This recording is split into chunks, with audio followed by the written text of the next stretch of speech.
Baik, Assalamualaikum, salam sejahtera, salam GBN, salam Malaysia, salam kuasa ketiga.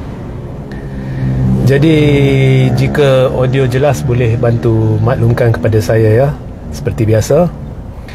Baik, saya tertarik dengan satu laporan media daripada Malaysia Now, yang di mana Muhammad Hassan, ya, Muhammad Hassan dipetik sebagai berkata bahawa sebenarnya kerajaan UMNO tidak boleh berlagak seperti dia menang pilihan raya kerana UMNO hanya dapat 26 kerusi dan Barisan memang dapatlah 30 kerusi lah, campur UMNO, MCA, MIC dan sebagainya dapat 30 kerusi. Jadi sekalipun UMNO dan Barisan Nasional ni tarik sokongan terhadap kerajaan pun, kerajaan tidak akan tumbang, ya, sebab ada GPS dan sebagainya. Jadi jangan berlagak seperti menang pilihan raya, sebab tidak ada sesiapa yang takut UMNO ni kalau dia keluar ke, dia masuk ke, ya, itu kenyataan Muhammad Hassan. So Muhammad Hassan kenyataan ni keluar sebaik sahaja Ismail Sabri, iaitu bekas Perdana Menteri, memberitahu bahawa apa yang berlaku sekarang, ya, PH dengan BN ni adalah seperti perkahwinan paksa, ya, dan perkahwinan paksa tidak akan stabil. Okey. Sebenarnya saya rasa Muhammad Hassan ni, pada pendapat saya, pada pandangan saya, sedang cuba alihkan perhatian daripada realiti semasa. Maknanya kenyataan Muhammad Hassan ni tidak tepat. Sebenarnya kerajaan sekarang ni jauh lebih rapuh berbanding dengan sebelum PRU 14 dan Anwar amat takut dengan UMNO dan Zaid Hamidi. Okey, mula-mula saya nak cerita mengapa rapuh, kemudian kita masuk babak Anwar takut. Rapuh ni jangan kira kalau majoriti tipis baru kita kata rapuh, tidak. Rapuh ini kita kira dari sudut majoriti satu sudut. Tetapi kalau anda kata sekarang macam Anwar ni dia ada 140 lebih, ya, kalau campur GPS, campur barisan dan sebagainya. Okey, sekalipun ada majoriti yang agak besar, tetapi rapuh tu kita kira dari segi kemampuan majoriti ini bertahan. Kita kena baca situasi politik semasa dan kita kena lihat imbas kembali apa yang berlaku sebelum ini. Jangan lupa, sebelum mulanya langkah-langkah seperti langkah Sheraton dan sebagainya, tidak ada dalam sejarah tanah air kita, bermula daripada pembentukan Barisan Nasional, berlaku insiden-insiden di mana kerajaan ditumbangkan tengah jalan sebelum habis penggal penuh parlimen. Kemudian ahli-ahli parlimen lompat, parti berubah sokongan dan sebagainya, menyebabkan kerajaan tumbang, ya, dan kerajaan baru terbentuk dalam penggal parlimen yang sama. Ianya hanya bermula selepas PRU 14, dan pihak yang mencetuskan keruntuhan kerajaan YDPA selepas PRU 14, pihak yang menggalakkan MP-MP berpaling tadah melakukan konspirasi bersubahat untuk menumbangkan kerajaan-kerajaan YDPA selepas PRU 14, dan pihak yang sebenarnya pencetus kepada kesedaran dalam kepala dan minda MP-MP dan juga parti-parti bahawa amat mudah menumbangkan kerajaan, tak lain tak bukan Zaid Hamidi dan Najib Razak. Kerana terdesak gandengannya, Zaid Hamidi dan Najib Razak telah menumbangkan dua kerajaan, satu pilihan rakyat, ya, kerajaan yang terbentuk disebabkan pilihan rakyat, mandat rakyat, iaitu Kerajaan Pimpinan Pakatan Harapan di bawah Tun Mahathir. Seterusnya mereka tumbangkan orang yang mereka dahulu bekerjasama untuk tumbangkan kerajaan, mandat rakyat. Ya, maknanya Zahid bekerjasama dengan Bersatu untuk tumbangkan kerajaan mandat rakyat. Kemudian Zahid khianati pula Bersatu untuk tumbangkan Muhyiddin. Kemudian kerjasama balik dengan Bersatu, memang peliklah, untuk naikkan seorang Perdana Menteri UMNO. Dan bila akhirnya Tidak ada pihak termasuk Perdana Menteri UMNO yang ingin mencampuri kes mahkamah. Orang ni, Zahid Hamidi, beritahu MIC bahawa kita perlu PRU awal kerana kes mahkamah. Ya, jadi terdesak nak bebaskan diri, dia nak tumbangkan Perdana Menteri UMNO sendiri. Jadi dia tumbangkan 3 kerajaan akhirnya. Ya. Yang ketiga pun kita kira tumbangkan lah. Sebab dia beritahu PRU awal bukan sebab rakyat, sebab nak bantu apa, sebab kes mahkamah dia. Jadi dia desak Ismail Sabri bubar parlimen. Kira tumbangkanlah, bagi saya tumbangkanlah kerajaan pimpinan Ismail Sabri. So tumbang semuanya ditanam dalam minda MP, ditanam dalam minda parti-parti bahawa inilah caranya kita tumbangkan kerajaan, kita alih sokongan dalam penggal parlimen yang sama. Orang yang ajar, orang yang pencetus semua ni Zahid Hamidi, Najib Razak.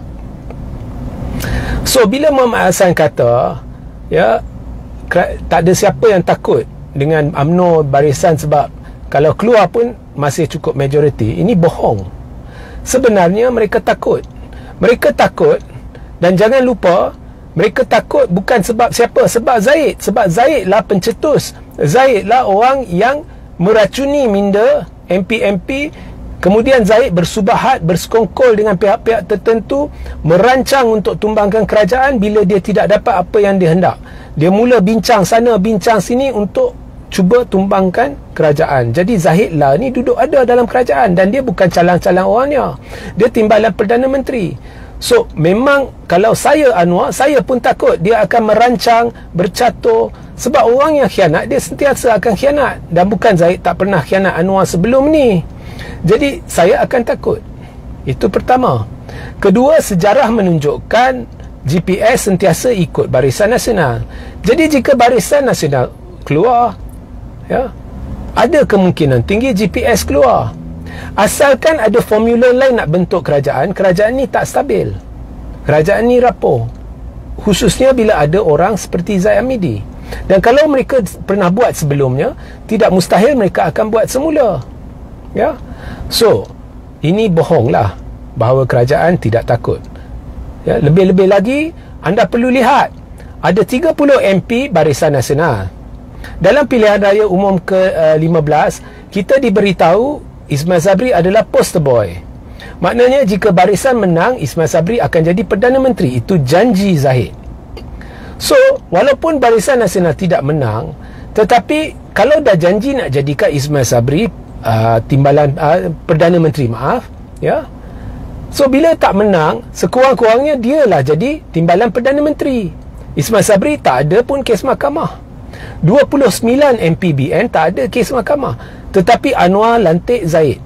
Sebab apa? Sebab takut.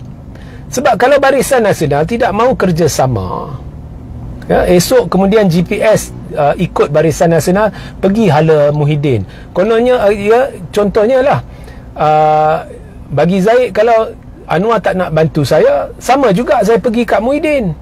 Ya, lebih baik saya tumbangkan. Lebih baik kita cetus satu lagi pilihan raya, supaya kalau ada pilihan raya, sekurang-kurangnya boleh cuba nasib kembali. Sebab dalam keadaan sekarang, saya tak akan dapat bantuan dari mana-mana pihak. Ataupun kita tumbangkan kerajaan pimpinan Anwar, kemudian kita cuba catur kembali, dan lihat ada kemungkinan mungkin orang lain nak bantu kalau kita bentuk kerajaan bersama. Ya, sebab saya tahu Anwar tak akan bantu, sebagai contoh. Ya, jadi memang akan ada percubaan tumbangkan kerajaan. Sebab sejarah menunjukkan orang yang Anwar lantik sebagai timbalan Perdana Menteri, dia suka tumbangkan kerajaan. Semuanya berkisar di sekitar kes mahkamah dia atas pengakuan dia sendiri. Atau dia suka cuba bubar parlimen disebabkan kes mahkamah dia. Ya? Ini sejarah dah buktikan. Ini tak payah pertikai lagi. So mesti kerajaan takut. Dan Anwar takut. Sebab itu lantik Zahid Hamidi sebagai timbalan Perdana Menteri. Dia tak lantik 29 MPBN yang lain yang bersih. Dia tak lantik. Dia lantik Zahid. Kemudian anda lihat Zahid bermarajalela. Dia buat ikut suka hati. Lantik sana, lantikkan politik sana, lantikkan politik sini, walaupun Anwar tak gembira. Ya. Kemudian cara dia dapatkan pasport semua menimbulkan pelbagai tanda tanya. Nampak seolah-olah ada tekanan yang diberikan, ya. Cara dia dapat penangguhan kes dia, dalam percubaan dia untuk gugurkan kes dia, menimbulkan banyak tanda tanya, ya. Dan peguam negara senyap bila diminta untuk memberi penjelasan, dia senyap, ya.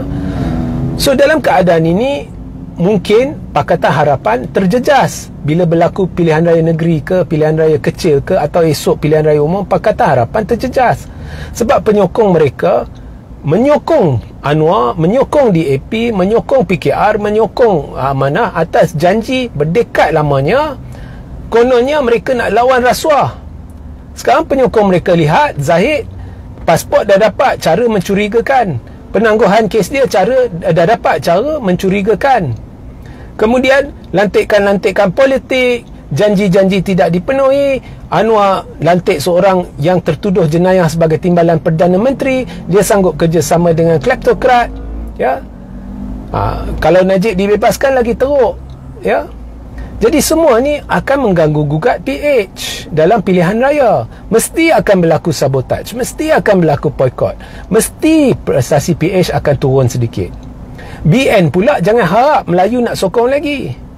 Melayu tak boleh terima Zahid kerjasama dengan Anwar dan DAP, khususnya selepas Zahid bersumpah atas nama Allah, ya. Lepas itu dia buat kerjasama itu atas alasan palsu. Kononnya ini titah agung. Inilah yang dimain-mainkan oleh beberapa ahli politik BN dan PH. Ini bohong. Agung tak pernah titahkan kerajaan perpaduan. Agung cuma titahkan kerajaan stabil, ya. Cadangan mungkin ada, tapi jangan lupa tipu muslihat Zahid warkah kepada Agung. Kononnya 30 MP BN sokong Anwar. Jadi ada tipu muslihat di situ. Jadi cerita tu tak penuh nak kata ini adalah atas nasihat Agung dan sebagainya. Mereka tak cerita penuh. Ini cuma alasan. So Anwar mesti terdesak nak Zahid. Tetapi sebenarnya Zahid tak perlu kerjasama. Zahid janji kepada 30 MP BN bahawa mereka akan duduk sebagai pembangkang, tapi dia tipu lepas tu. Dengan senyap dia tulis dalam warkah 30 MP BN sokong Anwar, ya. So Zahid nampak sangat nak naikkan Anwar jadi Perdana Menteri. Dan kalau kita fikir balik, dia bagi tahu MIC sebelum PRU 15 dia perlu PRU awal sebab kes mahkamah dia. Jadi kalau kita kira apa yang kalau kita baca keseluruhannya, maknanya Anwar, Zahid nak Anwar bantu dia dalam kes mahkamah dia. So kalau Tun tak bantu, kerajaan Tun ditumbangkan. Muhyiddin tak bantu, kerajaan Muhyiddin ditumbangkan. Ismail Sabri tak bantu, kerajaan Ismail Sabri akhirnya terpaksa minta bubar parlimen. So kalau Anwar tak bantu, ya, sekarang anda lah lihatlah, ada kemungkinan akan berlaku usaha untuk tumbangkan kerajaan, ya. Dah mulalah kata-kata hina-menghina DAP dan UMNO. DAP selah UMNO sebab cuba nak bebaskan Najib. UMNO selah DAP. Kononnya sebab DAP lah kita takkan dapat sokongan Melayu. Bohong. Melayu takkan sokong bukan sebab ada DAP. Selah ni Melayu tak percaya dah kat Zahid, tak percaya dah kat kepimpinan UMNO, ya. Jangan salah pemimpin UMNO salahkan DAP. Melayu tak percaya kat hampa semua. Tak percaya kat Puat Zarkashi, tak percaya kat Zaid Amili, tak percaya kat Muhammad Hassan.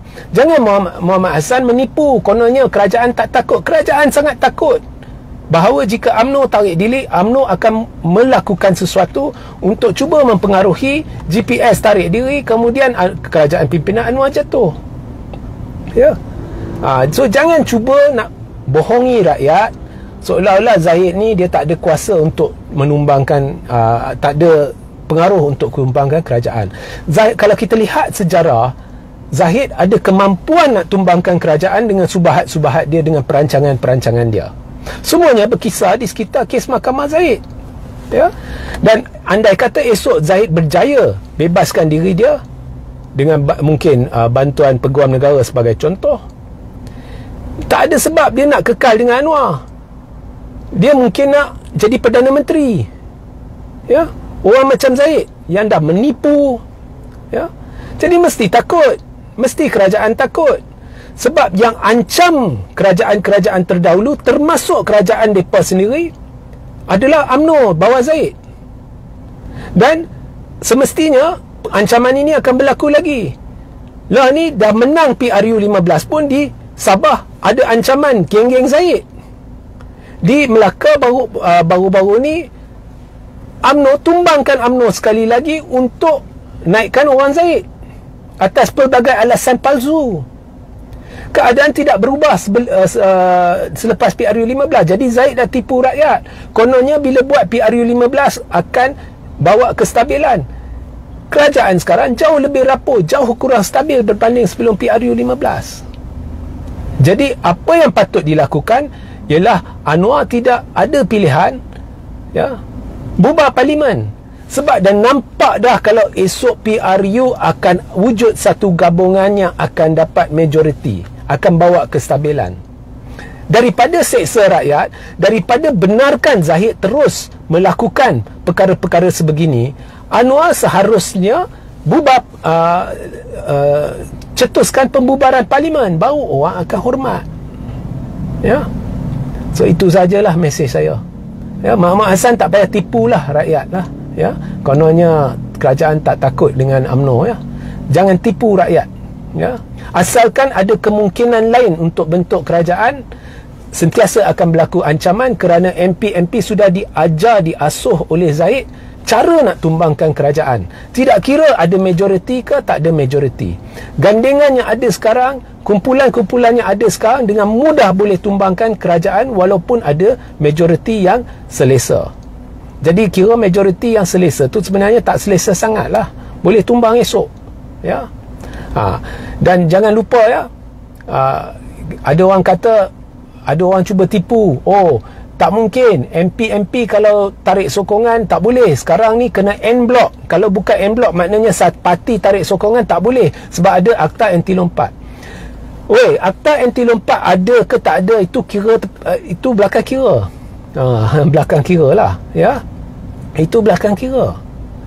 MP UMNO contoh, kalau 15 MP tarik sokongan contoh, kemudian GPS tarik sokongan, asalkan boleh dibuktikan Anwar hilang majoriti, dari sudut perlembagaan Anwar perlu terus menghadap Agung untuk letak jawatan atau menasihati Agung untuk bubar parlimen. Ya. Apa yang UMNO nak lakukan ke MP tu kemudian, itu kes, itu cerita parti, bukan cerita Anwar. Anwar memang kena letak jawatan, sebaik saja dibuktikan dia hilang majoriti, walaupun bukan parti yang tarik sokongan tetapi MP dari parti tu yang tarik sokongan. Ya, selepas tu UMNO nak pecat MP tu, pecatlah. Tapi kalau lepas Anwar dah tumbang, ya, UMNO pecat MP tu perlu kosongkan kerusi jika parlimen tidak dibubarkan. Tetapi jika Anwar pergi ke Yang di-Pertuan Agong dan dia minta bubar parlimen dan Agong setuju, ya, selepas tu walaupun parti pecat MP tu, tak timbul kisah nak kosongkan kerusi sebab parlimen dah bubar. Jadi MP tu boleh masuk parti baru untuk bertanding semula, contohnya di bawah Perikatan Nasional atau di bawah GTA dan sebagainya, ya. So sekarang ni ramai MP tak puas hati dengan UMNO. Jadi kalau boleh menjurus kepada pilihan raya semula dan mereka tidak bersama UMNO, mereka bersama parti lain, saya kira mereka akan setuju. Sebab mereka tahu mereka duduk dalam UMNO ni, mereka bagaikan kayu. UMNO ni tak ada siapa yang berkuasa untuk melakukan perkara selain apa yang Zahid hendak orang buat. Sebab kalau anda tak buat ikut cara Zahid, anda akan dipecat atau digantung. Jadi UMNO ni tak ada fungsi dia dari sudut perjuangan agama, bangsa dan negara. Tak ada lagi. Jadi MP ni kalau ada peluang lain, dia akan ambil. Ya? So itu sahajalah penjelasan saya. Sehingga kita berjumpa di lain masa. Assalamualaikum, salam sejahtera, salam GBN, salam Malaysia dan salam kuasa ketiga.